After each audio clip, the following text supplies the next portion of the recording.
Today we're here doing a pilot project with the City of Edmonton. We're in Rundle Park and it's going swimmingly. The goats are out. It's quite hot today. We're targeting a number of invasive plants including leafy spurge, tansy and thistle. After Wednesday, the goats will leave, the weeds will be allowed to grow, and then the goats will be back here in August, and then again in September to help control the weeds again in the late summer. This site in particular has a history of herbicide control, so by bringing goats on, we're using a different method that's a little bit more environmentally friendly. For urban settings, goats are ideal because they're relatively quiet. There's almost 200 behind us and we can barely hear them. Aside from the bucks having a bit of a smell, the nannies, especially in residential areas, I'll bring them in, they won't stink. If they're coming up to the fence, we don't mind if you give them a little pet here and there.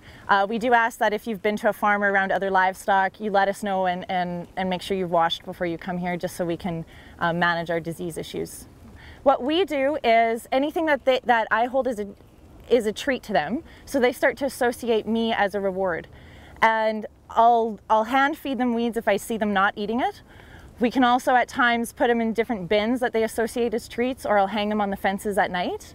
And then we can do something that's called a mob grazing technique, which is where you're really intensively fenced in on a spot, and that's mimicking more what fire would be doing to a site naturally. The goats are wonderful. We do have some livestock guardian dogs on site, so if they are barking at you or at your dog, if you've come out with your pet, we do ask that you keep a respectful distance to allow them to relax and go back to work.